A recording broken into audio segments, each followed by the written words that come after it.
Bonjour à tous, je suis ravi de vous retrouver pour ce nouveau webinaire sur des scénarios de relance. Je suis Didier Caravaca, je suis le dirigeant de la société CMI.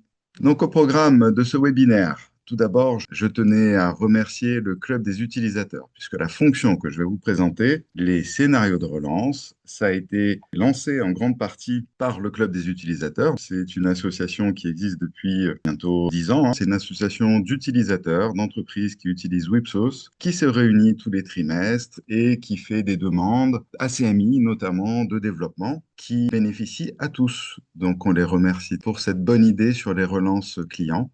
Le programme. Je vais entamer par un préambule, comme d'habitude. Et puis, je vous montrerai directement les paramétrages liés à ces scénarios de relance, le fait aussi que l'on puisse personnaliser ces scénarios par rapport à un client. On ira voir dans Wipsos l'utilisation opérationnelle, parce que c'est ce qui vous intéresse dans le quotidien. On verra une des grosses nouveautés qu'apporte cette fonctionnalité de scénario de relance, c'est la facturation des pénalités et intérêts. Et on verra aussi que ça permet d'avoir un suivi et un historique de tout ce qui s'est passé par rapport à une facture, par rapport à un client, le nombre de relances qu'on lui a envoyées, les mails, les coups de téléphone, les promesses peut-être qu'il n'a pas bien tenues sur les paiements, les règlements. Donc on va voir que c'est vraiment un bel outil. Alors cet outil, cette fonction, elle existe dans Wipsos, elle est paramétrable par vous, je le rappellerai, mais il est toujours important de se faire aider par CMI et de demander un accompagnement si besoin. Certains n'en auront pas besoin et je pense que les scénarios, vous allez pouvoir en créer des simples qui seront facilement utilisables tout seul. Mais je pense plutôt que de se casser les dents sur du paramétrage et de l'incompréhension de l'utilisation de cette superbe fonction, il vaut mieux demander un petit accompagnement à CMI et des fois de 1 heure, 2 heures à distance. Ça permet de bien l'utiliser, de ne pas perdre du temps. Alors, pourquoi améliorer les relances clients? Alors, c'est pour optimiser la trésorerie. C'est vrai que si je relance correctement mes clients, bah, ça permet de réduire les délais de paiement et donc d'améliorer les liquidités de l'entreprise. Ça réduit aussi le risque d'impayé. Si je suis carré dans mon process de relance, si je suis structuré, et c'est ce que la fonctionnalité va permettre, alors je vais éviter les impayés, les pertes financières liées à ces impayés.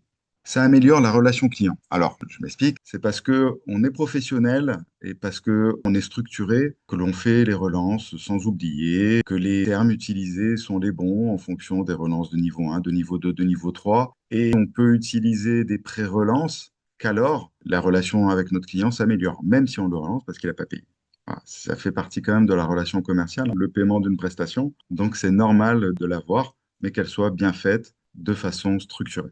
Ces scénarios de relance vont vous faire gagner du temps et vont permettre d'automatiser les relances pour que ce soit plus simple à suivre et pour éviter aussi les doublons ou les oublis, puisque c'est souvent ce qui arrive lorsqu'on a énormément de clients à relancer. On peut avoir des ratés, des oublis, ou au contraire, relancer plusieurs fois un même client et ça, c'est pas très apprécié.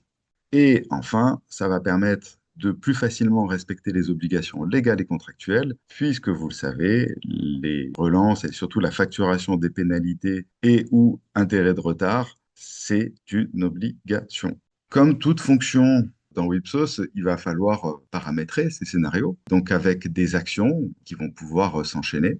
Vous allez avoir à votre disposition des actions déjà prédéfinies dans Wipsos qui existent, et vous allez pouvoir les sélectionner comme la pré-relance, la relance de niveau 1, la relance de niveau 2, la relance de niveau 3. Une nouvelle action qui apparaît avec cette fonctionnalité, c'est la facturation des pénalités ou des intérêts de retard. Vous allez tout simplement pouvoir aussi faire des filtres, créer un scénario. Ça peut être juste créer un filtre et utiliser ce filtre pour avoir des factures qui restent dues par rapport à certains critères qui sont à définir évidemment, ou des actions libres. Je prends l'exemple de téléphone, de mail, qui vont permettre de dire je veux 15 jours après ma troisième relance avoir un appel téléphonique. Et donc, ça vous filtre toutes les factures où il y a eu une troisième relance et derrière, que ça vous mette une action téléphone sur toutes ces factures-là. Ensuite, il faudra bien qu'il y ait un humain qui le fasse. Attention, il n'y a pas encore une IA et un bot qui va appeler votre client. Et puis, il y a l'humain encore derrière, mais ça permet de faciliter ce travail-là. Et évidemment, ces filtres, ces actions, qu'elles soient prédéfinies ou libres, vont pouvoir être préparamétrées en fonction de date de pièce, en fonction de nombre de jours avant échéance, après échéance ou après une action.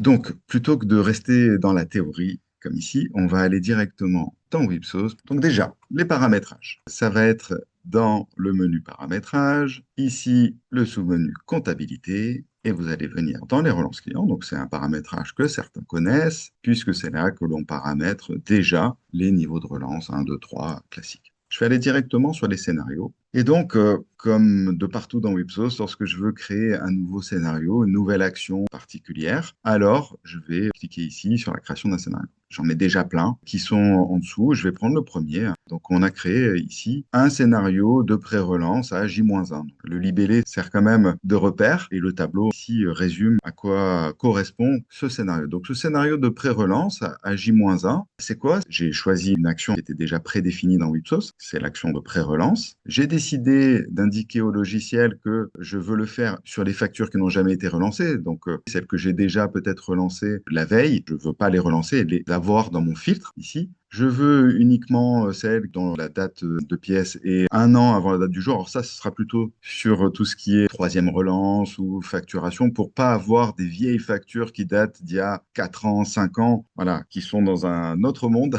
qui s'appelle un monde plutôt juridique avec des avocats, avec des tribunaux. Et ensuite, je vais indiquer ici, grâce à la date d'échéance, c'est ma date de référence, puisque c'est une pré-relance, j'indique que un jour avant, je veux avoir cette action de pré-relance. Voilà comment se génèrent les filtres. Ici, par exemple, un deuxième scénario, c'est la première relance. Je dis que la première relance, elle va être 15 jours après la date de référence, qui est toujours la date d'échéance.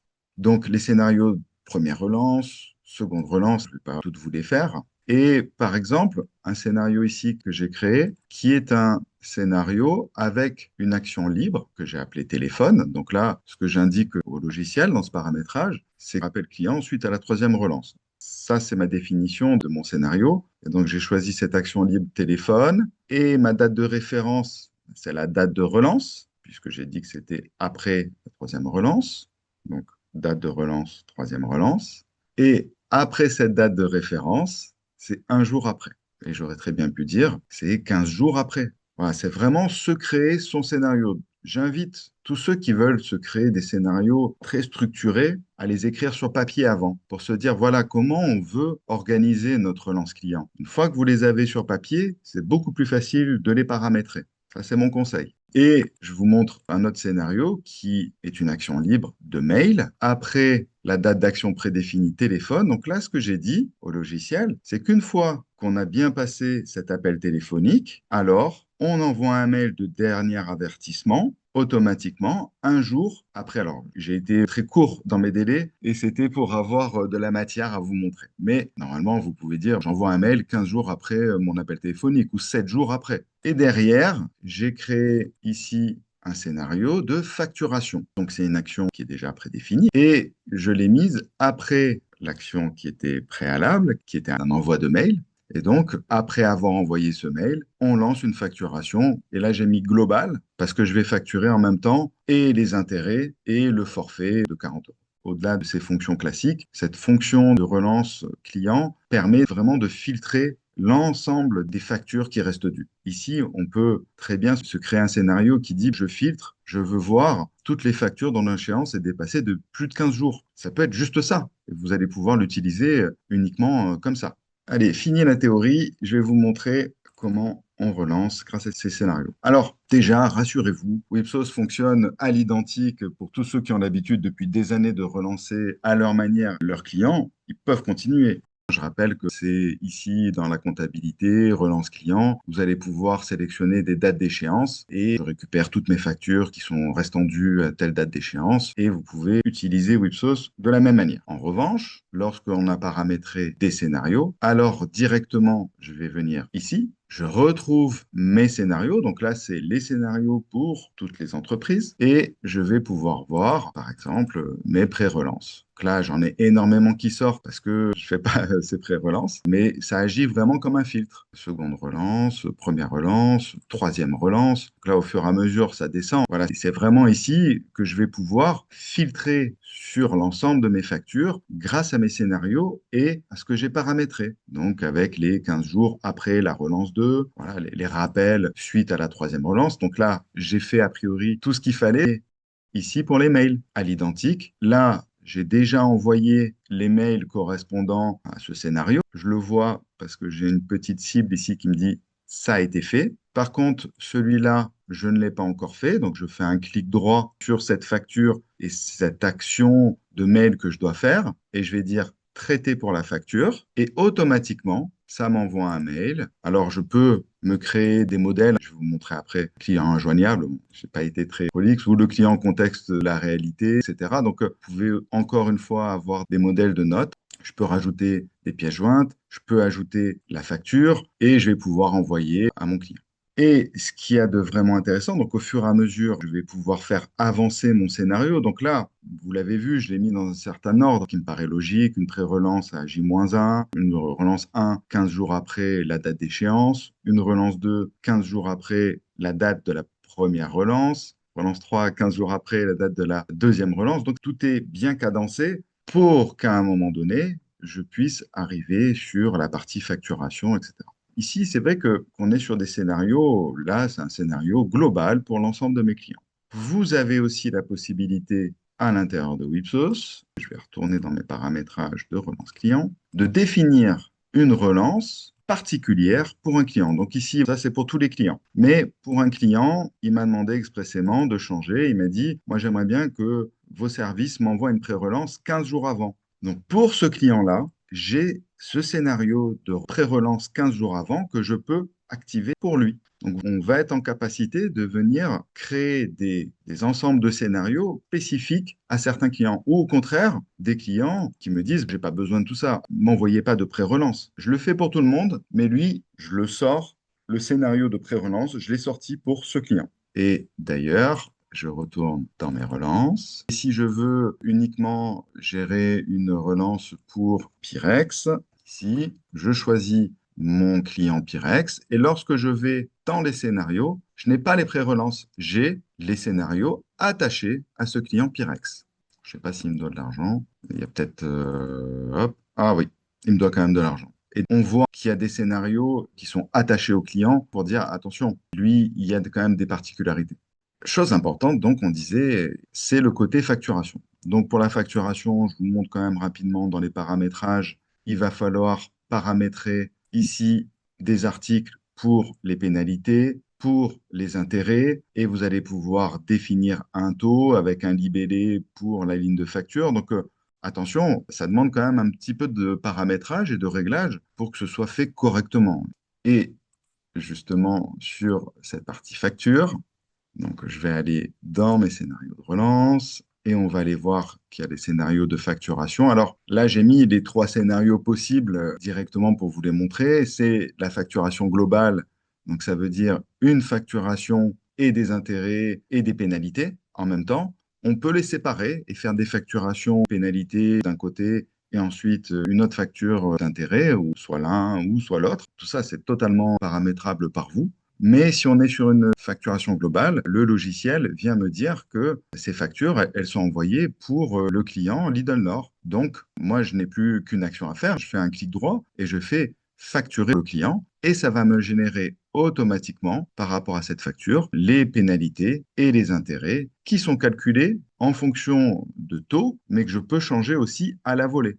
Vous voyez, le changement de taux ici a fait monter mes intérêts. Et je peux donc facturer le client directement. Voilà la facture pour ce client. Donc ici, on voit bien que ça concerne une première facture de 2022 avec les intérêts et une deuxième facture de 2024 avec les pénalités et les intérêts. Donc là, c'était des factures globales pour les deux. Et le client reçoit sa facture de pénalité et d'intérêt. Voilà. Donc c'est toujours malheureux d'en arriver là, mais c'est aussi une obligation légale, je le rappelle. Et ici, je vois toutes mes factures, celles qu'on vient de faire ensemble. Voilà, dans les factures de pénalité ou intérêt émises, celle qu'on vient de faire ensemble, elle apparaît là. Ce qui a été prévu, c'est de pouvoir facilement émettre un avoir aussi. C'est quelque chose d'important parce qu'on sait très bien qu'à un moment donné, de faire cette facturation de pénalité ou d'intérêt va permettre peut-être le paiement réellement de cette facture, mais le client avec qui on a quand même des relations correctes va souhaiter peut-être que cette facture de pénalité ou intérêt disparaisse et donc vous allez devoir émettre un avoir. C'est des scénarios probables. Après, ce sera à vous de décider si vous souhaitez émettre l'avoir ou pas, mais en tout cas, ça a été pensé pour être émis assez facilement. Et il y avait une dernière chose. Il y a quelque chose qui est super intéressant aussi, c'est qu'à un moment donné, je veux savoir tout ce qui s'est passé sur une facture. Et donc, je fais un clic droit sur une des factures et je vais pouvoir avoir l'historique des relances. Donc, concernant cette facture, j'ai quand est-ce qu'elle a été émise. Et en plus, je peux la voir. Parfait. Je vois qu'il y a eu une relance 2. Il n'y a pas eu de relance 1, mais il y a eu une relance 2 en 2023. Que ça reste ma démo. Donc, j'ai relancé un an après, c'est bien. Ensuite, quelques mois après, pour la relance 3, il y a eu une action téléphonique cette année qui a été faite avec tout le détail. Donc, on est tous dans nos environnements amenés à appeler un client parce qu'il y a un problème sur le paiement d'une facture. Et là, on va vraiment avoir l'ensemble des actions qui ont été menées, les engagements aussi peut-être d'un client, puisque là, on voit d'ailleurs qu'on l'a appelé, on lui a envoyé un mail, on lui a fait une facture de pénalité, des intérêts, et il y a eu une autre action de mail, juste un exemple. Mais sur le téléphone, Madame Castafiore, là, m'a promis que le paiement sera effectué sous 5 jours. C'est vraiment des informations importantes. On arrive au bout de cette présentation et je vous donne rendez-vous le mois prochain. Passez une bonne fin de journée. À très bientôt. Au revoir.